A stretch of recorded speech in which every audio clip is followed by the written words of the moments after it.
পাহাড়ের গুহার মধ্যে নানা ধরনের জীবজন্তু পশু বসবাস করে আছে। আবার সেই পাহাড়ের গুহার মধ্যে যদি কোনো কর্মে মা একটা সিংহ প্রবেশ করে জোরে হুঙ্কার দিতে থাকে না, তবে সে গুহায় যতই পশু লুকানো থাকুক না কেন সেই গুহাকে ত্যাগ করে আমার গৌর হরির চরণে আশ্রয় নেবে। প্রেমানন্দিনী তাই গৌর হরি বল হরি। ঠিক সেরকম মা আমাদের হৃদয় গুহাতে নানা ধরনের জীবজন্তু পশু বসবাস করে আছে, যেমন কাম, ক্রোধ, লোভ, মোহ, মাৎসর্য। যদি একবার কেউ গুরুর কৃপা পেয়ে আমার গৌর হরিকে কেউ হৃদয়ের মধ্যে প্রবেশ করাতে পারে, আর যদি প্রেম সে দুটি বাহু তুলে বলতে পারে প্রেমানন্দিনী তাই গৌর হরি বল হরি বল, তাহলে আমাদের হৃদয়ে যতই পশু লুকানো থাক না কেন মা আমার রাধা গোবিন্দের চরণে গিয়ে আশ্রয় নেবে। তাই কি করতে হবে না, আমাদের করতালি দিয়ে সকাল সন্ধ্যা হরিনাম করতে হবে। এর জন্য মায়েরা গো, আপনারা কীর্তন শুনতে এসেছেন খুবই ভালো, আপনাদের বাচ্চাদেরকে নিয়ে আসবেন। বলবেন কেন না, আপনারা আপনাদের বাচ্চাদেরকে বাবা কেজি 1 কেজি 2 তে পড়াচ্ছেন, মানে শিক্ষার ওজন বাড়াচ্ছেন, কিন্তু বিবেক খরচা করে বাড়াচ্ছেন না। সেই ছেলে আমার বড় হচ্ছে, বড় হয়ে কি করছে গো, আমার মা বাবাকে ভালোবাসছে না, তাদের মুখে দুটি অন্ন দিচ্ছে না। সেই জন্য আপনারা যে হরিকথা কৃষ্ণ কথা শুনতে এসেছেন বাবা, আপনারা আপনাদের বাচ্চাদেরকে নিয়ে আসবেন। বলবেন কেন না, বলছেন বাবা, বাবা মানে না, বাবা মানে হচ্ছে সুন্দর। তুমি যদি সত্যিই সুন্দর তাহলে তুমি বাবা। আর মা কাকে বলছে দেখবেন মা, ঈশ্বরচন্দ্র বিদ্যাসাগরের মা এমনি এমনি মা হয়নি, স্বামী বিবেকানন্দের মা এমনি এমনি মা হয়নি বাবা। সেজন্য মাদেরকে কর্ম করতে হয়েছে। সব পশু পাখি কিন্তু মা হতে পারে, কিন্তু আসল প্রকৃতি কেউ মা হতে পারে না। তাহলে মা কাকে বলে দেখবে, যখন একটা বাঘ মানে একটা বাঘিনী যখন জলের মধ্যে বাবা সাঁতার কাটে তাদের বাচ্চাদেরকে নিয়ে, বাচ্চারা কি করে না, দেখে যে আমার মা জলের মধ্যে সাঁতার কাটছে, আমরাও সাঁতার কাটবো। কেন না, তার মাকে দেখে তাদের বাচ্চাগুলো, এই বাঘিনীর বাচ্চাগুলো মা সাহস পায়। ঠিক সেরকম মা আপনি ভালো কর্ম করে যান, আপনি ভালো কর্মের পথে এগিয়ে যান, আপনার বাচ্চা আপনাকে দেখবে, দেখবে যে হরি নামের আসরে আমার মা এসেছে, আমার মা করে করে তালি দিচ্ছে। এই হরি কথা কৃষ্ণ কথা যেই মা সন্তানের কানে যাবে, সেই সন্তান কিন্তু কৃষ্ণ ভক্ত সন্তান, তার বাবা মাকে ভালোবাসে, গর্ভবতী মাকে ভালোবাসে, তাদেরকে আনন্দ দেয়। আর হরি কথা কৃষ্ণ কথা শুনলে কি হয়, এই হরি কথা কৃষ্ণ কথা শুনলে মা তিনটি জ্বালা দূর হয়। তাহলে প্রথম জ্বালা কি না, প্রথম জ্বালা হচ্ছে আদি ভৌতিক জ্বালা। দেখবেন বাবা, বৈষ্ণব শাস্ত্রে লেখা আছে, যদি কোনো কুকুরে কামড়ায়, কোনো পাগলা কুকুরে যদি কাউকে কামড়ায়, তাহলে দেখবেন একটা রোগ হয়। সেই রোগটার কি নাম মা? জলাতঙ্ক রোগ, তাই তো? তাই বৈষ্ণব শাস্ত্রে বলছে, যদি কেউ হরি কথা কৃষ্ণ কথা ভক্তি ভরে বলে, ভক্তি ভরে শোনে, আর যদি তাকে কোনো পাগলা কুকুরে কামড়ায়, তবে সেই কুকুরের বিষটা তার শরীরে ছড়িয়ে থাকে না। কেন না? হরিনাম হচ্ছে অমৃতময়।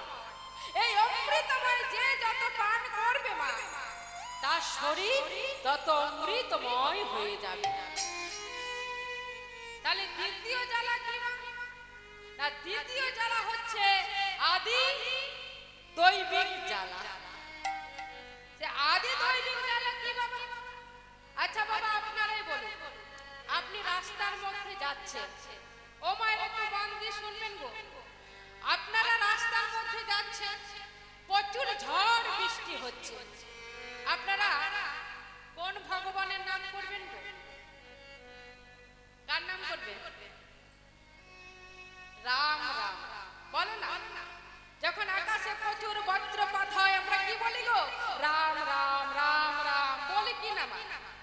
তাই বলছে কেউ যদি কম বয়সে বেশি টাকা পয়সা রোজগার করে, কেউ যদি কম বয়সে বেশি টাকা পয়সা রোজগার করে যদি ব্যাংকে রাখে, তাকে আর বেশি বয়সে রোজগার করতে হয় না।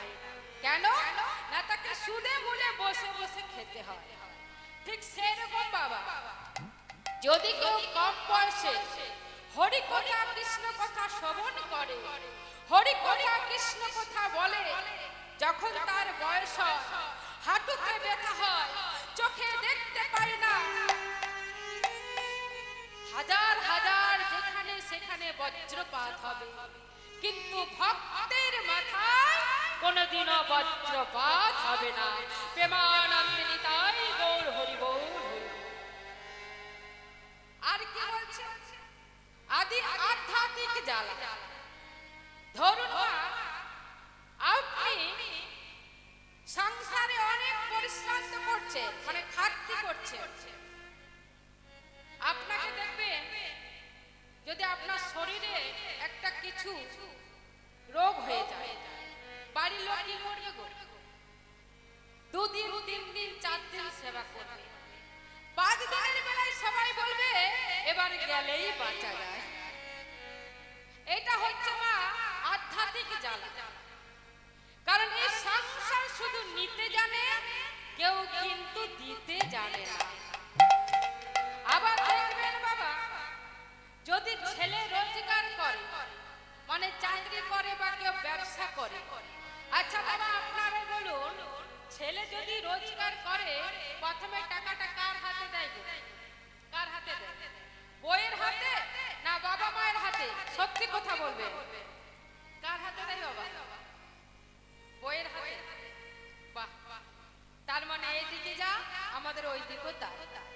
এবার দাদা ভাইরা পরীক্ষা করে নেবে, সেদিন টাকাটা বইয়ের হাতে না দিয়ে আপনারা মায়ের হাতে দিবেন, আর বইয়ের কাছে গিয়ে বলবেন কই গো এক গ্লাস জল দাও দেখি।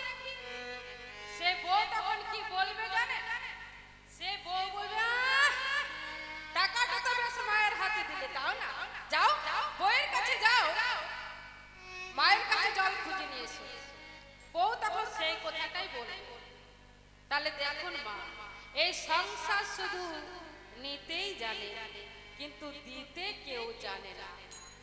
তাই মাগো, যতক্ষণ সময় পাবে আমাদের জীবনে মা কোনো দাম নেই। বলবেন কেন না? ট্রেন এলে বাবা সিগন্যাল দেয়, কিন্তু মানুষের জীবনে কখন যে কিভাবে আসে কেউ বলতে পারে না। তাই যখন চিন্তামণির সঙ্গে সময় পেয়েছে, একটু মন দিয়ে হরি কথা কৃষ্ণ কথা আস্বাদন করবেন। কেমন? চলুন আমরা একবার গোবিন্দ নামের জয়ধ্বনি দিই সবাই মিলে। একবার দেখে উলুধ্বনি, সবাই মিলে উলুধ্বনি।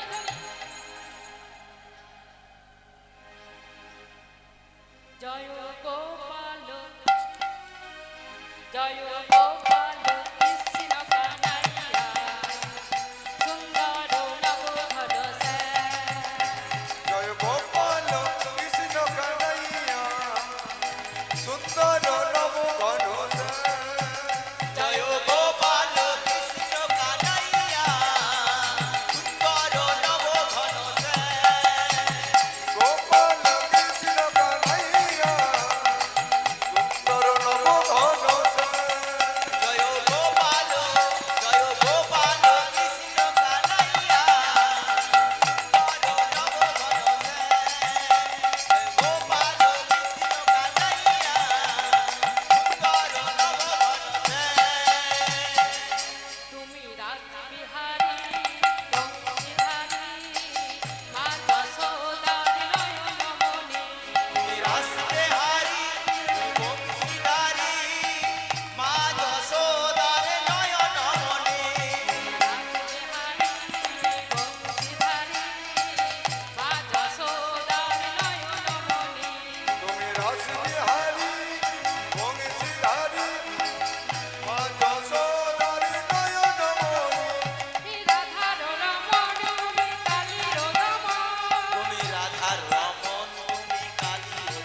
জয় গোপাল মারুল ধ্বনি। গোপাল কৃষ্ণ কানাইয়া সুন্দর নব ঘন শ্যাম। জয় গোপাল কৃষ্ণ কানাইয়া সুন্দর নয়ন জয় গোপাল কৃষ্ণ কানাইয়া সুন্দর নব ঘন শ্যাম। জয় গোপাল কৃষ্ণ কানাইয়া জয় গোপাল কৃষ্ণ কানাইয়া সুন্দর নব ঘন শ্যাম। শ্রীকৃষ্ণ চৈতন্য মহাপ্রভু কি, শ্যামচাঁদ কি, শ্যাম সুন্দর মদন মোহন কি। এদিকে পদকর্তা আমার বলছে যে কীর্তন গান শুধু নাচানাচির জন্য নয় বল। কেন না, আমাদের এই হিন্দু ধর্মটা, আমাদের এই হিন্দু ধর্মটা বাবা নোংরায় পরিণত হয়েছে। তাই সেই নোংরাটাকে পরিষ্কার করার জন্যই কীর্তন গান। কিন্তু দেখুন বাবা, আজ সেটা উল্টো হয়ে গেছে। বলছে যে যত নাচতে পারে তার গান তত ভালো হয়। তাহলে দেখুন বাবা, কীর্তন গান আমরা করি বটে ঠিকই, কিন্তু কীর্তনের ভাষা প্রসঙ্গে অনেকেরই কাণ্ড জ্ঞান নেই। তাই মহাজন আমার বারবার বলেছেন একটা ভাষা, কি বলছেন গো না, বলছেন সচির নন্দন গৌরাঙ্গ সুন্দর। এই একটি ভাষা মা। দেখবেন মা, আমরা ভারতবর্ষে সকলে কিন্তু পিতৃ পরিচয়ে পরিচিত হয়। আপনি স্কুলে যান, কলেজে যান, রাস্তার মধ্যে যান, সবাই কিন্তু মা বাবার নামটা জিজ্ঞাসা করে, কিন্তু কেউ মায়ের নামটা জিজ্ঞাসা করে না। কিন্তু আজ আমার সচিরনন্দন গৌরাঙ্গ সুন্দর মাতৃ পরিচয়ে পরিচিত হয়েছে। কেন বাবা না, আমার গৌরাঙ্গ মহাপ্রভু বলছে আর মহাজন আমার লিখছে, বলছেন আমি মাতৃ পরিচয় কেন পরিচিত হয়েছি জানো? আমি ভালো মন্দ বিচার করি, আমি যদি পিতৃ পরিচয়ে পরিচিত হয় তাহলে কলি নোংরা মানুষগুলোকে আমি কলে নিতে পারবো না। কেন না, বলছে সন্তান বাবার যত্নে স্নেহে, আবার মায়ের যত্নে স্নেহে।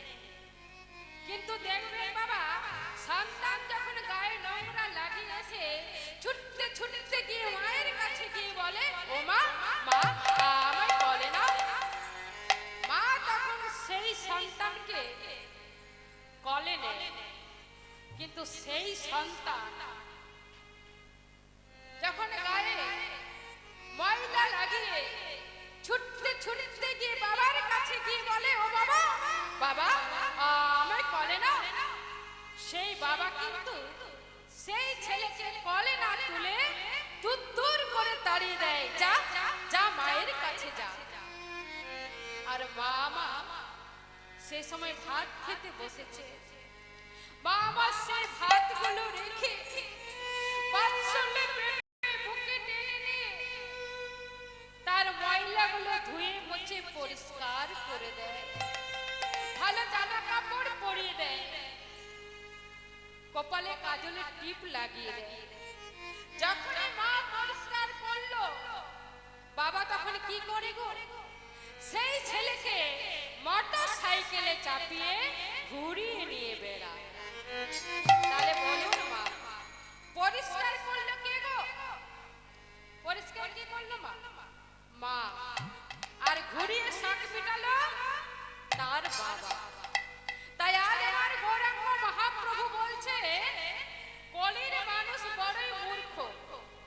তা আপনারা বলবেন যে আমাদের মূর্খ কেন বলছে? আমাদের স্কুল, কলেজ, ইউনিভার্সিটি ডিগ্রি পর্যন্ত আছে, আমাদের মূর্খ বলছে? গৌরাঙ্গ মহাপ্রভু আমার বলছে, যে নিজের ভালো বুঝে না তাকে মূর্খ ছাড়া কিছুই বলা যায় না।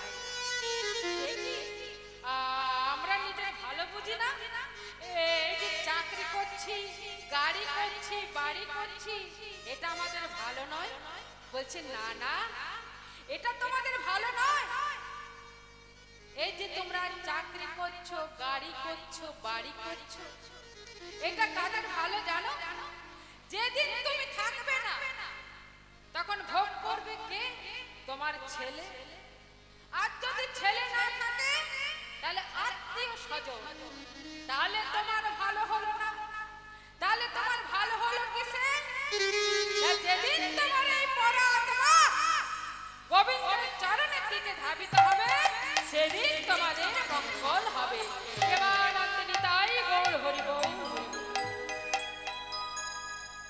সেই জন্য আমার গৌরাঙ্গ মহাপ্রভু ভালো মন্দ বিচার করে মাতৃ পরিচয়ে পরিচিত হয়েছে।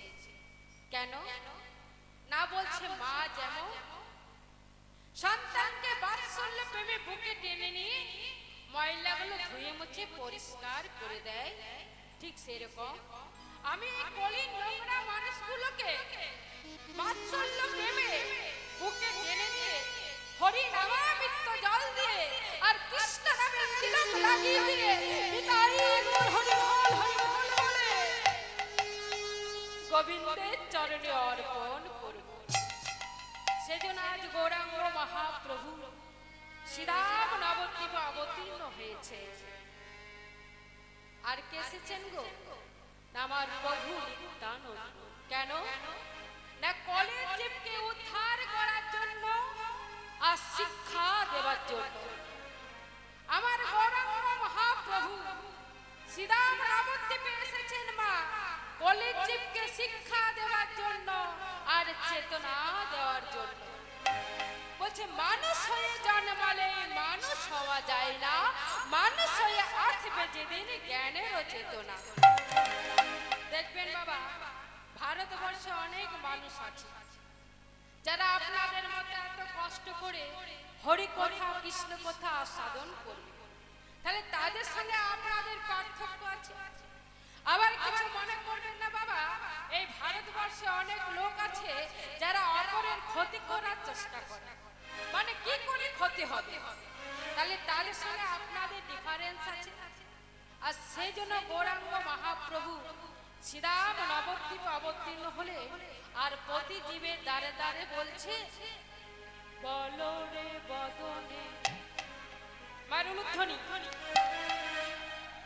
বলো রে বদনে শুনো হে শ্রাবণে মধু মাখা হরিনাম। বলো রে বদনে শুনো রে শ্রাবণে মধু মাখা হরিনাম।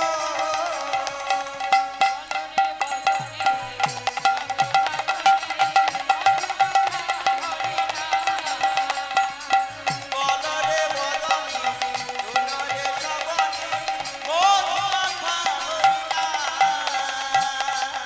আর কি বলছে গো? নামের প্রভাবে জ্বালা দূরে যাবে, নামের প্রভাবে জ্বালা দূরে যাবে।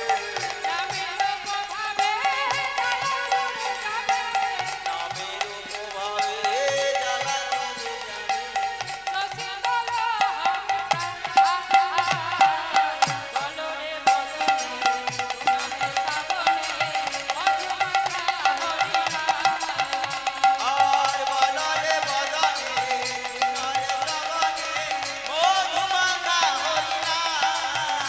একবারে বলো রে বদনে শুনো রে শ্রাবণে মধু মাখা হরিনাম। আর বলো রে বদনে শুনো রে শ্রাবণে মধু মাখা হরিনাম।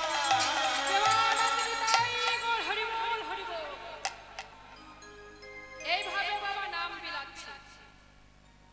আর এদিকে পদকর্তা এক পাশে দাঁড়িয়ে কলম দিচ্ছে। যার কলমে গৌরচন্দ্রিকা শেষ হলো সেই গৌরলীলা শ্রেষ্ঠ পদকর্তা। কি নাম গো তার? এ কথা শুনিয়া বিভোর হইয়া, এ কথা শুনিয়া বিভোর হইয়া, এ কথা শুনিয়া বিভোর হইয়া, এ কথা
বৃন্দাবনে কারা কারা যাবে না হাত তুলুন দেখি। এই জন্য তো মা যে কথাটা বলবে একটু মন দিয়ে শুনবে। আমি বলেছিলাম বৃন্দাবনে কে কে যাবেন না। আচ্ছা এবারে হাত তুলুন, কে কে বৃন্দাবনে যাবে? বেশ, সবাই যাবেন তো? তা বৃন্দাবনে যেতে গেলে কি বলতে হয় গো? রাধে রাধে। এখানে মাত্র এই কজন মাসিমা বলছে, আর এদিকে বাবারা মায়েরা কইব কি হলো মায়েরা বৃন্দাবনে যাবেন না? দেখো যদি কেউ বৃন্দাবনে গিয়ে থাকেন বাবা, তো বৃন্দাবনে দেখবে গরুগুলো চড়াত করছে বাবা, মানে ঘাস খাচ্ছে। সে সময় সে গরুটার কানের কাছে গিয়ে যদি কেউ উচ্চ কণ্ঠে বলেন না কানা, সেই গরুটা খাবার না খেয়ে এদিক ওদিক তাকাতে থাকবে। কে কে আমার কানের কাছে কানের নাম শোনালো? তাহলে দেখুন মা, যে কিনা পশু কুলে জন্মগ্রহণ করে যে কাজটা পারলো, আর আমরা মানুষ কুলে জন্মগ্রহণ করে সে কাজটা পারলাম। তাই আমাদের সনাতনী ধর্মকে জাগিয়ে তুলুন বাবা, আমাদের হিন্দু ধর্মকে জাগ্রত করে তুলুন। কিছু মনে করবেন না বাবা, আমাদের সমাজে বহু শিক্ষিত লোক আছে। যদি আপনি বলেন না দাদা, ও দাদা কীর্তন শুনতে যাবেন, ওই দেখো ওই পাশের বাড়িতে হচ্ছে, তো সে দাদা ঠাট্টা করে কি বলে জানেন? কীর্তন কীর্তন আবার শিক্ষিত লোকে শুনে নাকি? সব মূর্খ লোকে শুনে। আমরা সব শিক্ষিত লোক, লেখাপড়া করি, কম্পিউটার নিয়ে আলোচনা করি, কত টাকা পয়সা রোজগার করি। এই কথা যারা বলে তাদেরকে আপনারা বলবেন যে কীর্তন গান শিক্ষিত লোকেই শোনে, মূর্খ লোকে শোনে না। সে শিক্ষার কি দেখাচ্ছে বাবা? আগে বিয়ে পাস করেছিল, তখন আমাদের এলাকাতে বাবা একটা মেট্রিক পাস ছেলে ছিল না। সেই ছেলেটার কি নাম কে একজন আঙুল তুলে বলতে পারবে? সেই ছেলেটার কি নাম গো? সেই ছেলেটার নাম হচ্ছে বাবা স্বামী বিবেকানন্দ। এই স্বামী বিবেকানন্দ একটা মূর্খকে সঙ্গে করে নিয়ে গিয়েছিলেন বাবা আমেরিকা শিকাগো শহরে। সেখানে ইসলাম ধর্মী লোকেদের কাছে, আর যে মূর্খ ব্যক্তিটাকে নিয়ে গিয়েছিলেন, ওই মূর্খ ব্যক্তিটা কে জানে? ওই মূর্খ ব্যক্তিটা হচ্ছে ঠাকুর রামকৃষ্ণ দেব। সেই ইসলাম ধর্মীয় লোকেদের কাছে বাবা স্বামী বিবেকানন্দ উচ্চ কণ্ঠে বলেছিলেন, হিন্দু ধর্ম সব চাইতে বড় ধর্ম।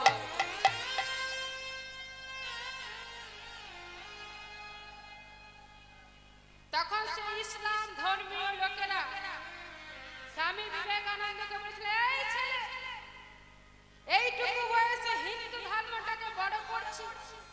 তখন স্বামী বিবেকানন্দ বলেছিলেন, আমি আজও বলবো, সব সময় বলবো, হিন্দু ধর্ম সব চাইতে বড় ধর্ম। এবার সেই ইসলাম ধর্মীয় লোকেরা স্বামী বিবেকানন্দকে বলেছিলেন, আচ্ছা এবার বলো তো কোন ধর্মগ্রন্থ বড়? তখন স্বামী বিবেকানন্দ বলেছিলেন, শ্রীমদ্ ভাগবত গীতা বড়।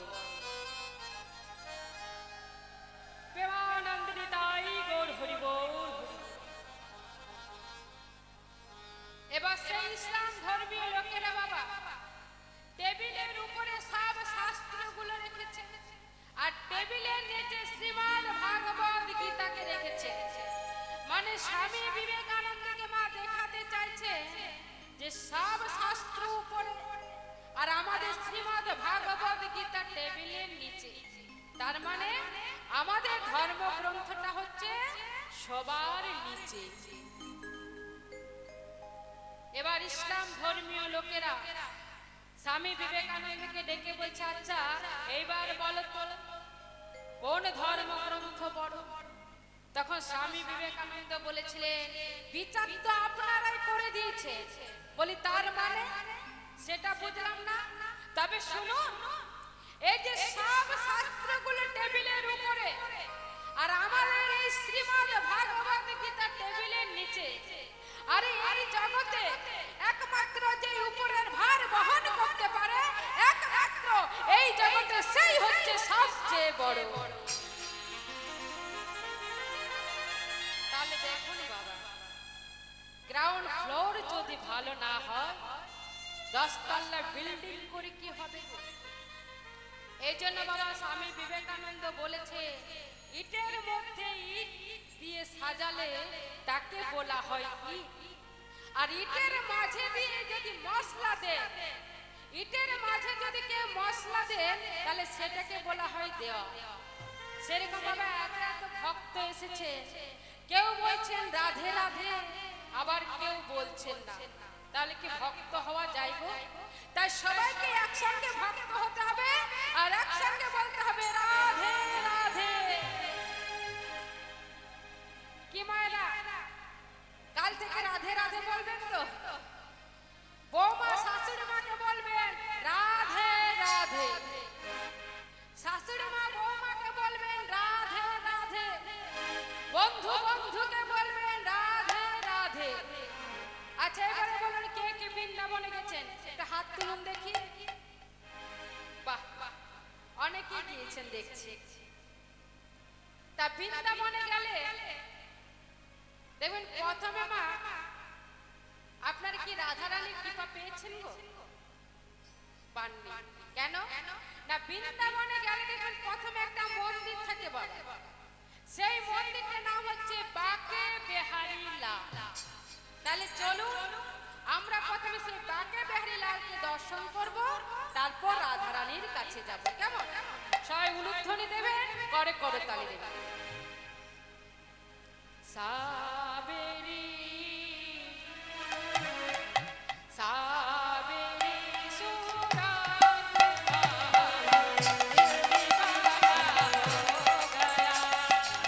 सावेरे सारत का मोहन दिल दीवाना हो गया।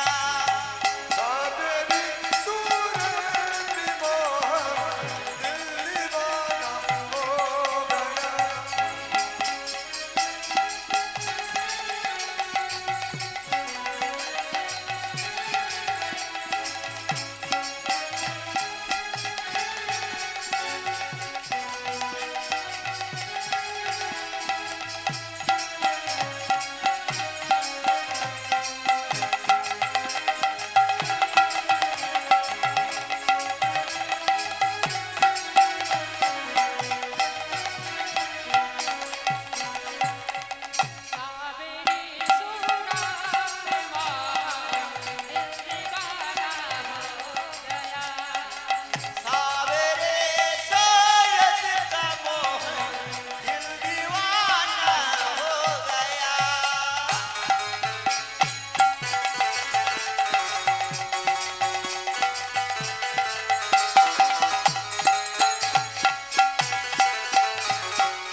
চলুন এবার রাধা নাম করতে করতে আমরা বৃন্দাবনে যাই, কেমন?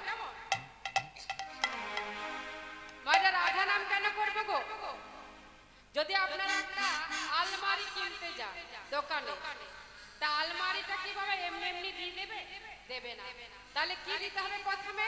না টাকা দিতে হবে। তাহলে এই টাকাটা হচ্ছে মা রাধা রানী, আর আলমারিটা হচ্ছে ভগবান কৃষ্ণ। তাহলে আগে আশ্রয় করব, তবে তো বিষয়কে পাবো মা। তাহলে আমাদের রাধা রানী হচ্ছে আশ্রয়, আর বিষয় হচ্ছে আমাদের কৃষ্ণ। তাহলে রাধা যদি কৃপা করে তবে আমরা গোবিন্দের কৃপা পাবো। তাই আমাদেরকে প্রথমে রাধে রাধে বলতে হবে, কেমন? সবাই মিলে বলবেন, কই দেখি সবাই হাত তুলুন, এইভাবে হেল তুলে সবাই, কেউ কিন্তু হাত নামাবেন না, কেমন? একবার বলো রাধে রাধে না। কি হলো মায়েরা, হাত নেমে যাচ্ছে কেন? একবার বলো রাধে রাধে না, চলো বৃন্দাবন ধাম। বলো রাধে রাধে না, চলো বৃন্দাবন ধাম। বল রাধে রাধে না, চলো বৃন্দাবন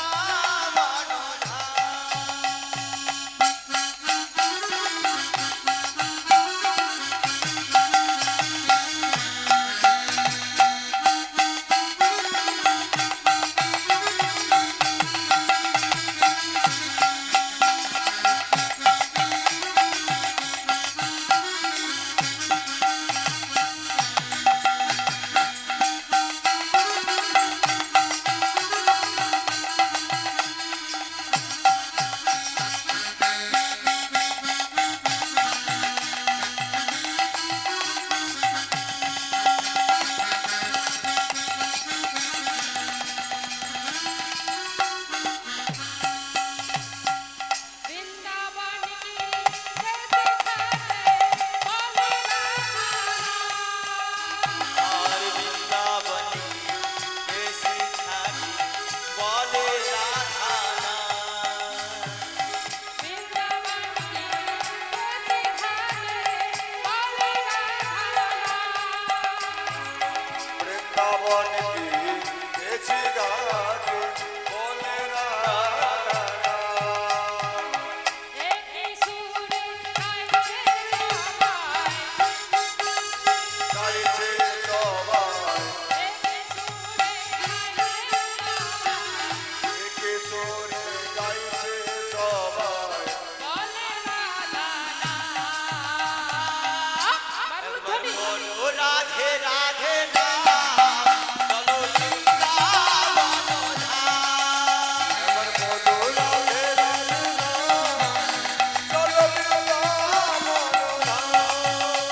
একবার বলো রাধে রাধে না, চলো বৃন্দাবন ধাম।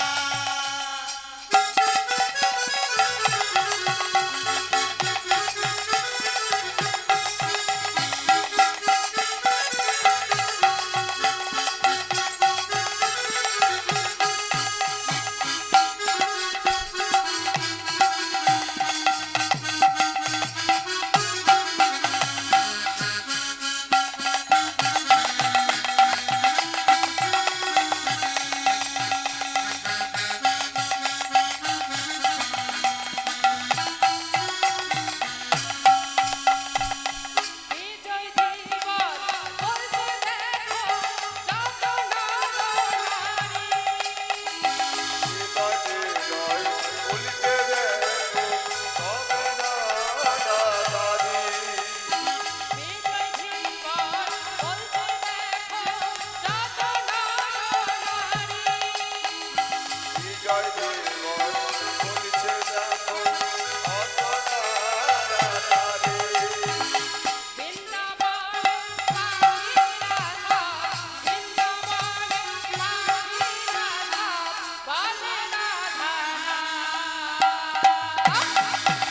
একবার বলো রাধে রাধে না, চলো বৃন্দাবন ধাম। এ বলো রাধে রাধে না,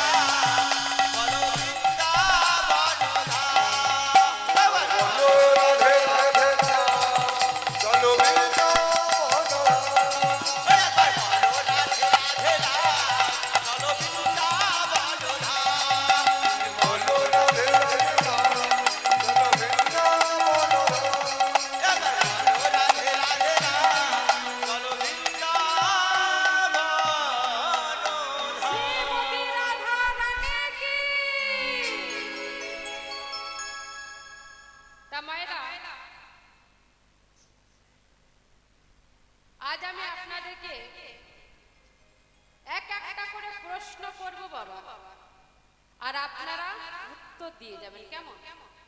এর মধ্যে মা আপনারা শিক্ষা পেয়ে যাবেন। আচ্ছা মায়েরা, ভগবান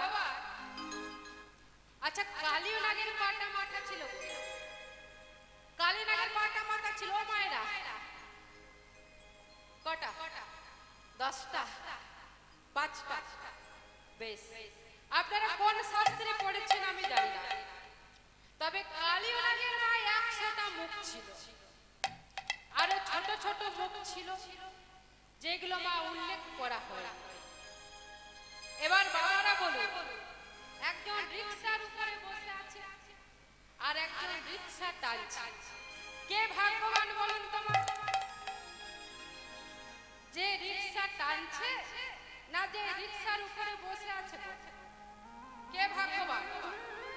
না বলছে যে রিকশার উপরে বসে আছে। কেন? না বলছে যার যেমন কর্ম তার তেমন ফল। এই যে মায়েরা আপনারা এত কষ্ট করে হরি কথা কৃষ্ণ কথা সাধন করছে, আপনাদের হয়তো পরজন্মটা ভালো হয়। এবারে আপনাদের তত্ত্বে যাইবা, যে এক ভক্তের কথা বলছিলাম, ভক্ত ভগবানের মিলন, সেই ভক্তটা কে গো? না সেই ভক্তটা হচ্ছে মা চন্দ্রধ্বজ রাজা। চন্দ্রধ্বজ রাজা কালীয় নাগ রূপে জন্ম নিয়েছিলেন মা। কেন? না আমি আগে বললাম যার যেমন কর্ম তার তেমন ফল। এই চন্দ্রধ্বজ রাজা কি এমন কর্ম করেছিলেন বাবা, যার ফলে তাকে কালীয় নাগ রূপে জন্ম নিতে হলো? এই চন্দ্রধ্বজ রাজা একদিন এক দুরারোগ্য গলিত কুষ্ঠ বেধিকে একটা কুটির থেকে বাবা তাড়িয়ে দিয়েছিলেন। একদিন এই চন্দ্রধ্বজ রাজা বনে শিকার করতে গিয়ে সন্ধে হয়ে যায়, সেই বনের মধ্যে মা একটা কুটির করে বিশ্রাম নিচ্ছিলেন। এমন সময় মা একটা পচা দুর্গন্ধ ভেসে আসছে। তখন চন্দ্রধ্বজ রাজা সৈন্য সামন্তদেরকে বলছে, আচ্ছা যাতে একটু দেখে এসো তো এই দুর্গন্ধ পচা গন্ধটা কোথা থেকে আসছে। এবার সৈন্য সামন্তরা খবর নিয়ে দেখলো মা, খোঁজ খবর নিয়ে দেখছে একটা কুটিরে একটা দুরারোগ্য গলিত কুষ্ঠ বিধি সেখানে মা বিশ্রাম করছে। এবার সেই কথাটা মহারাজের কাছে এসে বলল। চন্দ্রধ্বজ রাজা বলছেন চলো তো কই দেখি আমি। এবার সেখানে চন্দ্রধ্বজ রাজা সেই দুরারোগ্য গলিত কুষ্ঠ বেধিকে মা সেই কুটির থেকে তাড়িয়ে দিয়েছিলেন। সেই দুরারোগ্য গলিত ওই কুষ্ঠ বেধি কেঁদে কেঁদে বলছে, ওগো মহারাজ তুমি তো রাজা, রাজার কাজ হচ্ছে প্রজাদের মঙ্গল সাধন করা, আর তুমি রাজা হয়ে আমার এই অবস্থা দেখে তুমি আমাকে এই কুটির থেকে তাড়িয়ে দিচ্ছ। আমি হলাম ঋষিমুনি, তাই আমি তোমাকে অভিশাপ দিলাম।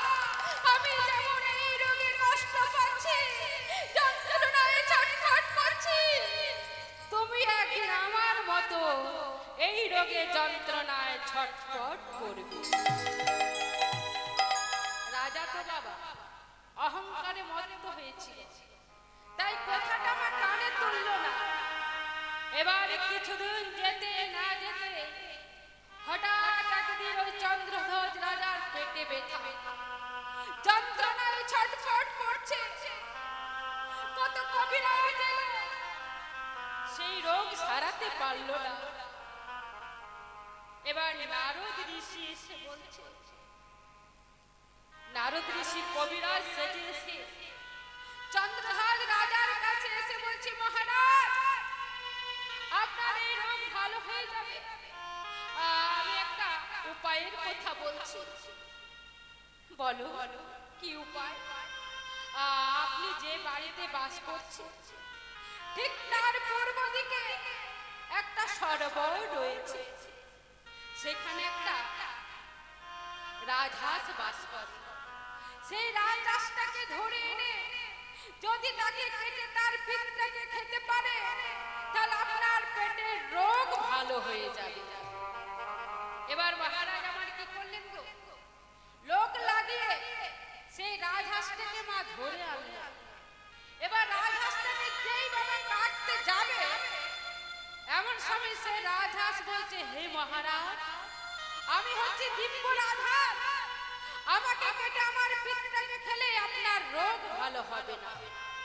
তার চেয়ে বড় একটা উপায়ের কথা বলে বলছি। আপনি যে বাড়িতে বাস করেন ঠিক তার উত্তর দিকে একটা গাছের ডালে একটা সাধু বাবা বসে আছে। ওই সাধু বাবা চরণ ধৌত জল যদি আপনি পান করতে পারেন তাহলে আপনার পেটের রোগ সেরে যাবে।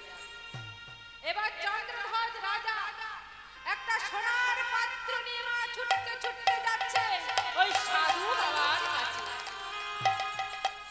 সাধু বাবা, সাধু বাবা, আপনি ডান পাটে এগিয়ে দিন। যেই মা ডান পাটে এগিয়ে দিয়েছে অমনি পুজ রক্ত কি না না, আমি জল পান করতে পারবো না। সাধু বাবা, আপনার বাবাটা এগিয়ে দিন। এবার যেই মা বাবাটা এগিয়ে দিয়েছে এদিকে পুজ রক্ত তো রয়েছে, এদিকে কি হয়েছে ওই পচা মাংস পিণ্ড খসে খসে পড়ছে ওই পাত্রের মধ্যে।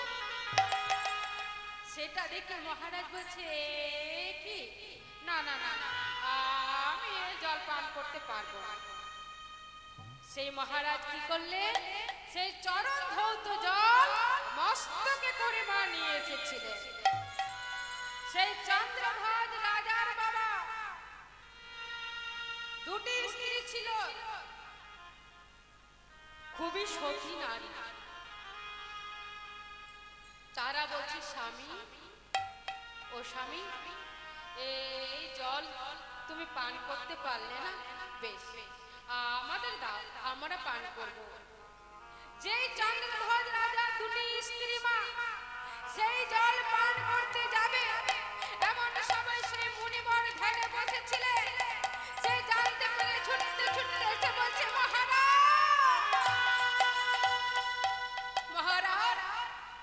তোমার সাহস তো কম নয়, আমার এই চরণ ধৌত জলকে তুমি অপমান করছো।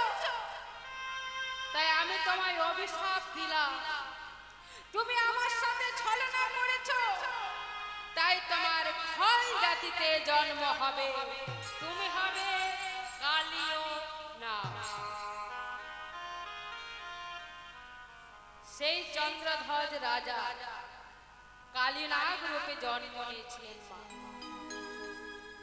চন্দ্রধ্বজ রাজার বাবা দুটি স্ত্রী ছিল, খুবই সতী নারী। আচ্ছা মা, এটা সব কীর্তনিয়ারাই বলে যে সতী নারী, সতী নারী। আচ্ছা সতী নারী কাদেরকে বলে গো? কাদেরকে বলে মা? তাহলে সতী নারী কাদের বলে একটু মন দিয়ে আস্বাদন করুন। মহাভারতে একজন সতী নারীর নাম আছে। আচ্ছা কেউ একজন হাত তুলে বলতে পারবে সে সতী নারীর নাম কি? নাম দ্রৌপদী। বাহ, এখানে দ্রৌপদী বলছেন, ওইখানে মাসিমা বলছেন গান্ধারী। দ্রৌপদী সতী নারী, কিন্তু মা গান্ধারীও সতী নারী ছিল। তা বাবা গান্ধারী কিরকম সতী নারী ছিল একটুখানি বলি। এই গান্ধারী মা চোখের মধ্যে 100টা পটি বেঁধেছিলেন। কেন না, অনেক কীর্তনিয়াই বলে যে গান্ধারী নাকি চোখে দেখতে পায় না, গান্ধারীর স্বামী নাকি চোখে দেখতে পায় না। বেশ, মা একদম ঠিক কথা বলেছে। বলছে গান্ধারীর স্বামী নাকি চোখে দেখতে পায় না, সেই জন্য নাকি গান্ধারী চোখে পটি বেঁধেছে।